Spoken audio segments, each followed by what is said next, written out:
கன்னியாகுமரி மாவட்டம் புத்தளம் அருகே கருணாநிதி சிலை மற்றும் படைப்பகத்தை முதலமைச்சர் மு.க. ஸ்டாலின் திறந்து வைக்கிறார். அதன் காட்சிகளை நேரடியில் பார்க்கலாம். மரியாதை செலுத்திவிட்டு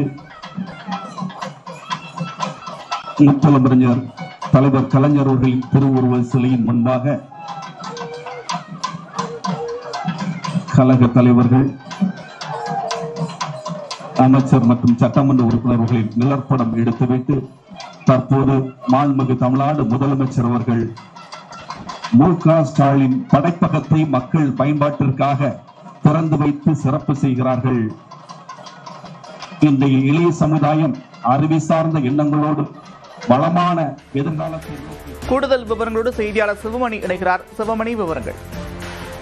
நந்தா, கன்னியாகுமரி மாவட்டத்தில் 2 நாள் சுற்றுப்பயணமாக இன்று காலை தமிழ்நாடு முதலமைச்சர் மு.க. ஸ்டாலின் வந்து சேர்ந்தார். கன்னியாகுமரியில ஐயன் திருவள்ளுவர் சிலை நினைவு 25ஆம் ஆண்டு வெள்ளி விழா நினைவு வளைவை திறந்து வைத்தார்.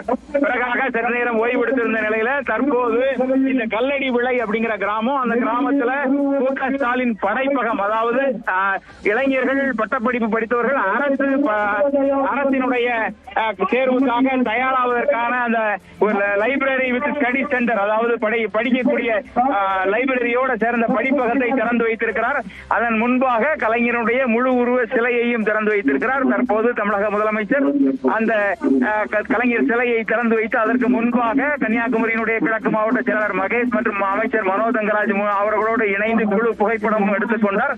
தற்போது படைப்பகத்துக்கு உள்ளே சென்று அங்கே இருக்கக்கூடிய புத்தகங்களை பார்த்து வருகிறார். புத்தகங்களை என்னென்ன புத்தகங்கள் இடம்பெற்று இருக்கிறது, அவர்கள் மாணவர்களுக்கு தேவையான அனைத்து புத்தகங்களும் இடம்பெற்று இருக்கிறதா, வசதிகள் எவ்வாறு இருக்கிறது என்பது குறித்து விரிவான ஆய்வை மேற்கொண்டு வருகிறார். இதன் பிறகாக அரசு நிகழ்வு நாகர்கோவில் வேப்பமூடு சந்திப்பு பகுதியில கன்னியாகுமரி மாவட்டத்திற்காக போராடிய பொன்னப்ப நாடாருடைய முழு உருவ சிலையை திறந்து வைக்கிறார். இன்றோடு நிகழ்வு, முதலமைச்சருடைய நிகழ்வு இன்று அதோட முடிகிறது. நாளை அரசினுடைய பல்வேறு நலத்திட்ட உதவிகளையும் அரசினுடைய பல்வேறு புதிய திட்டங்கள் அடிக்கல் நாட்டப்பட்டு அதற்கான அந்த நிகழ்வுகள் நாளை கண்காடியா பள்ளி மைதானத்தில் நடைபெறுகிறது. இன்று தற்போது தமிழக முதலமைச்சர் மு.க. ஸ்டாலின் படைப்பகம் மற்றும் கலைஞர் முழு உருவ சிலையை திறந்து வைத்திருக்கிறார்.